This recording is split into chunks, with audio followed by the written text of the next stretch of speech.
Então, vamos falar sobre um assunto bastante interessante. O que sabemos sobre a radioatividade? Nessa aula devemos tratar alguns conceitos básicos. Você com certeza já ouviu falar em radioatividade. E o que o senso comum pensa a respeito da radioatividade? Ela é maléfica ou benéfica?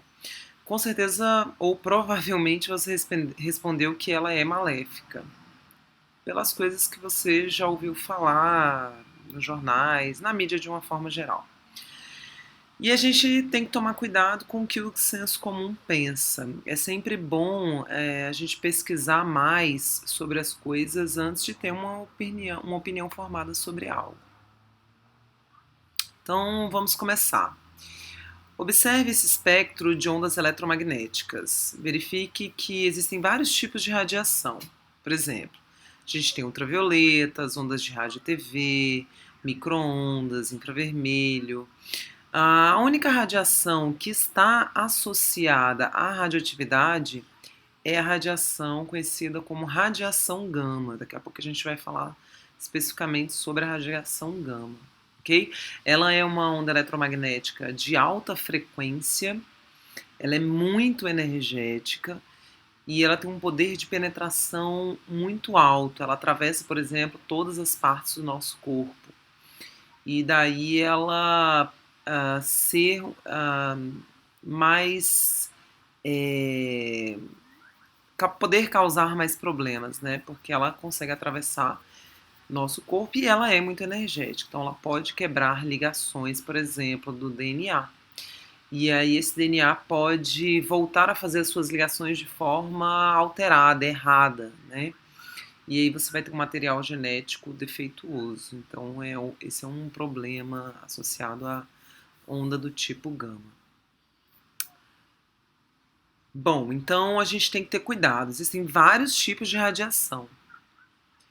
Ultravioleta, infravermelho, visível, as ondas, né, que estão dentro da faixa do visível, ondas de rádio e TV, são tipos de radiação, mas somente será chamado de radioativo aquela onda eletromagnética do tipo gama. Bom, por volta de 1890, um cientista chamado Becquerel descobriu o primeiro elemento capaz de emitir radiação, que foi o urânio. A palavra radioatividade significa atividade de emitir radiação. Então ele verificou que aquele elemento, naturalmente, ele tinha essa atividade de emitir radiação. Ao final dessa década, o físico e matemático Rutherford estava trabalhando com elementos radioativos, estava pesquisando a radioatividade. E ele fez o seguinte experimento. Ele permitiu que a radiação fosse deslocada de um material radioativo e essa radiação ele fez com que passasse por um campo elétrico. Ele verificou no papel fotográfico 3 impressões. Uma impressão que foi atraída pela placa positiva, então alguma coisa estava saindo do material radioativo, sendo desviada pela placa positiva, e essa alguma coisa devia então ser negativa, que foi a radiação chamada depois posteriormente a radiação beta. Outra radiação que estava saindo lá do material radioativo foi atraído pela placa negativa, ou seja, era positivo, e posteriormente foi chamada de radiação alfa. E alguma outra coisa, uma terceira radiação, não foi atraída nem pela placa positiva nem pela placa negativa. Foi chamada de gama. A gente percebe no desenho que beta sofreu um desvio muito maior, gama um desvio bem menor. Isso está associado à massa de alfa em relação à massa de beta. A alfa é bem mais pesada do que beta. Então isso acabou provocando essa diferença no desvio. E a ordem, então, de desvio, a ordem decrescente é beta desvia mais que alfa e desvia mais que gama. Gama, na verdade, não desvia. Agora a gente vai entender o que acontece no núcleo de um elemento radioativo. E antes disso, a gente vai relembrar que o átomo ele tem duas regiões. Uma região central, chamada de núcleo, e uma região mais deslocada, espalhada em volta desse núcleo, que é a eletrosfera. No núcleo existem os prótons e os nêutrons, e na eletrosfera existem os elétrons. Na verdade, essas são as três partículas fundamentais, né, principais. E aí o que acontece? A ideia é a seguinte: a gente tem o elemento mais simples, natural, que é o hidrogênio, o elemento natural mais pesado, que é o urânio. O núcleo do hidrogênio só tem um próton. E à medida que o núcleo vai ficando mais complexo, o número de prótons vai aumentando. Próton com próton é repulsão. E aí, para tentar minimizar a repulsão que existiria entre os prótons, os nêutrons existem para minimizar essa possível repulsão. E aí, à medida que o núcleo vai ficando muito grande, estará associado a ele uma certa instabilidade, porque manter esses prótons unidos numa região muito pequena é, de certa forma, muito difícil. Então, qual que é a ideia?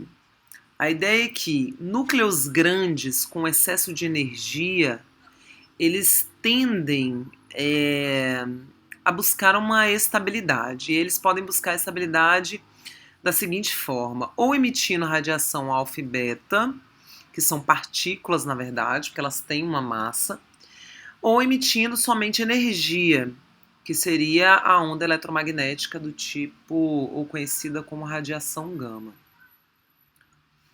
E aí a gente tem que tomar cuidado. Reação química versus reação nuclear. A reação química é aquela em que ocorre uma alteração na eletrosfera. Então, quando eu observo essa reação, carbono mais oxigênio formando gás carbônico, eu posso observar que eu tinha carbono antes, continuo tendo carbono depois. Eu tinha oxigênio antes, eu continuo tendo oxigênio depois. Então, não houve alteração no número atômico dos elementos envolvidos. O carbono existia, continua existindo, o oxigênio também. Então, uma reação química. Houve uma mudança na eletrosfera desses elementos. Agora, uma reação nuclear é aquela em que ocorre uma alteração no núcleo dos elementos. Então, o urânio, por exemplo, tem número atômico 92. Quando ele emite uma partícula alfa, ele se transforma no tório, que é um elemento de número atômico 90. Então, eu tinha urânio, não tenho mais urânio. Ele se transformou em outro elemento químico. Então, isso é uma reação nuclear e a gente tem que tomar cuidado com isso. Agora, sobre algumas características sobre alfa, beta e gama.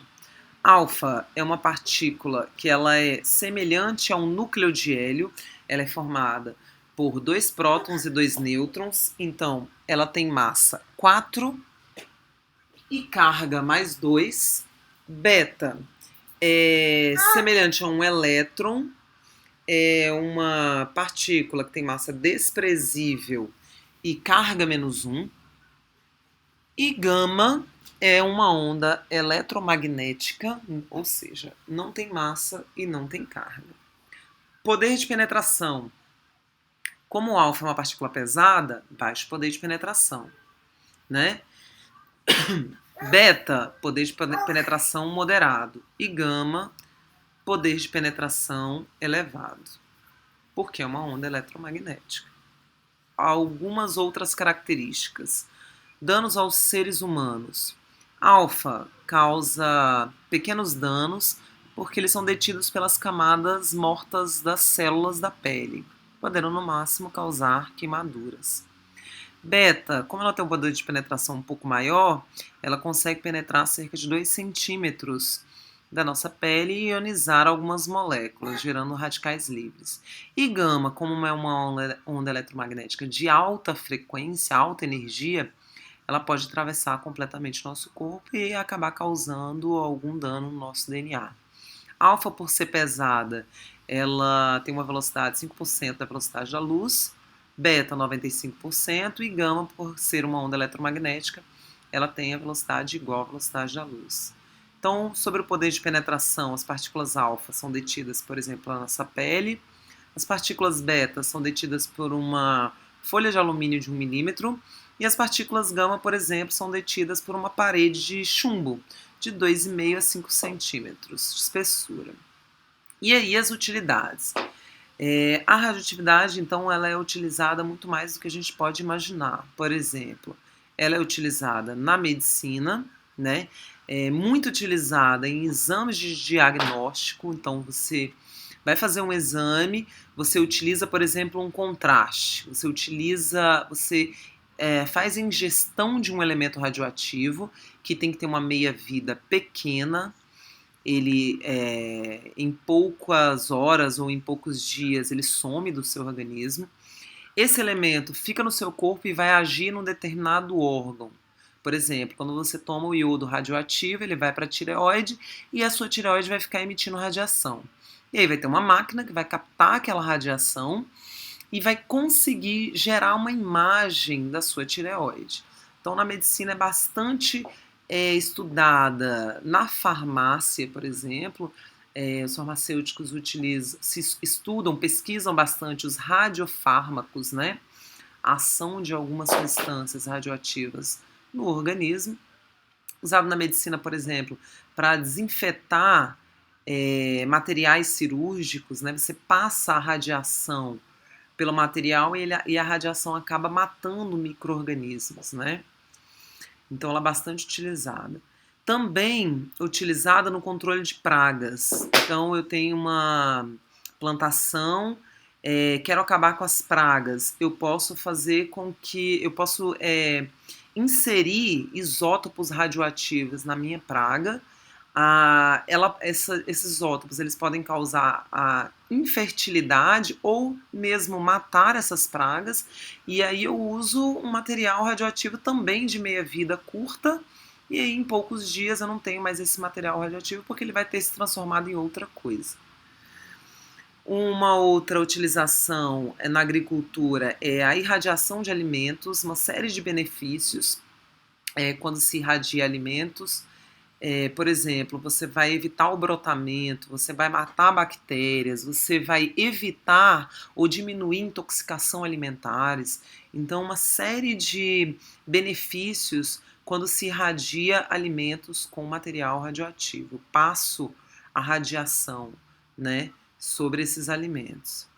Também uma outra utilização é na determinação da idade de fósseis.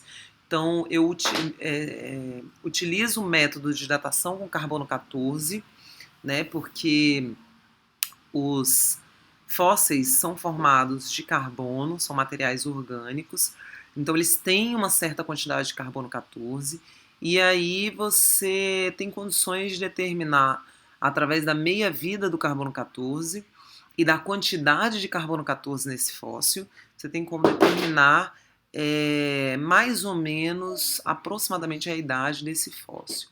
E também uma outra utilidade é nas usinas nucleares. As usinas nucleares, elas convertem energia nuclear em energia elétrica e são realmente bastante utilizadas. O Brasil, por exemplo, utiliza cerca de 3 a 4% da energia total vem de usinas nucleares.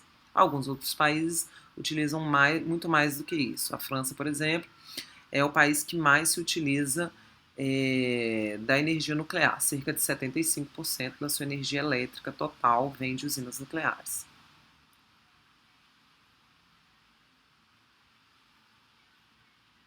Bom, a datação com carbono 14 é o mais famoso método para datar, como eu falei anteriormente, a idade de fósseis. E eu tenho nesse slide um esquema que mostra como se forma o carbono 14 e como que ele chega através da cadeia alimentar nos seres vivos. Então, por exemplo, o que acontece?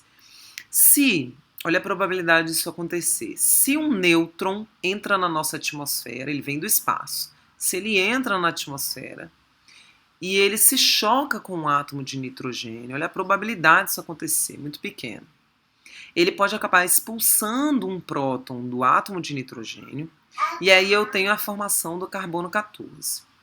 Esse carbono 14 que eu pintei em vermelho, se ele se encontra com a molécula de oxigênio, ele acaba formando gás carbônico.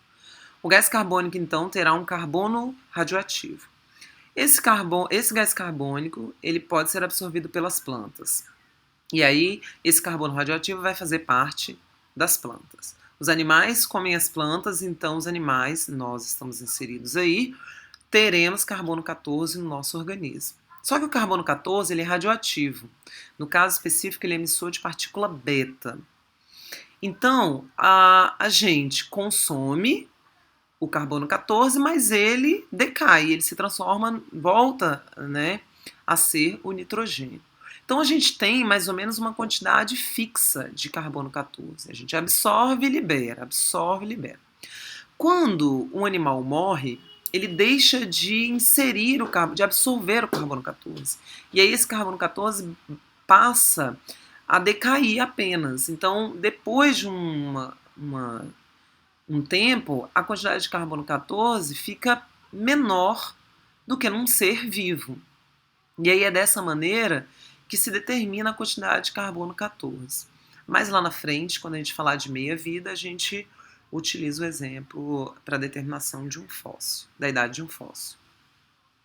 Bom, existem duas leis relacionadas a radioatividades, que é a primeira lei da radioatividade, ou primeira lei de SOD, e a segunda lei da radioatividade. A primeira lei da radioatividade, ela está relacionada à emissão de alfa, e ela diz o seguinte: quando um elemento emite uma radiação alfa, o número atômico do novo elemento diminuirá em 4 unidades e o número atômico diminuirá em 2 unidades. Por quê?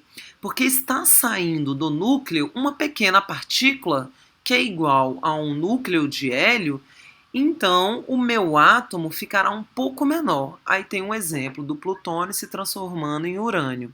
A massa do plutônio, que era 239, passará a ser 235, e o número atômico, que era 94, passará a ser 92. A segunda lei, ela fala sobre a emissão de beta. E aí vamos falar da produção dessa beta. Na verdade, dentro do nêutron, eu tenho 3 partículas: o próton, um elétron e um antineutrino. Quando um nêutron se desintegra, e isso pode acontecer, depende do elemento, ele vai acabar liberando o elétron, que é muito leve, e o antineutrino. Só que o antineutrino não tem nem carga e nem... ele tem uma massa bem desprezível, então ele não vai alterar em nada. O beta, quando sai, também não vai alterar a massa total do meu átomo. E a carga positiva que estava dentro do nêutron, como ela é muito pesada, ela permanece no núcleo. Então o que acontece? Quando um elemento emite uma partícula beta, significa que um nêutron se desintegrou, e aí no final das contas, o meu núcleo vai ter um próton a mais. O número de prótons do meu átomo vai aumentar em 1 unidade. E a radiação gama, para a gente finalizar, é apenas uma onda eletromagnética, então ela não vai afetar nem o número de massa e nem o número atômico do meu elemento, ok? A gente finaliza por aqui esses slides e depois eu vou preparar uma nova apresentação continuando a falar sobre radioatividade.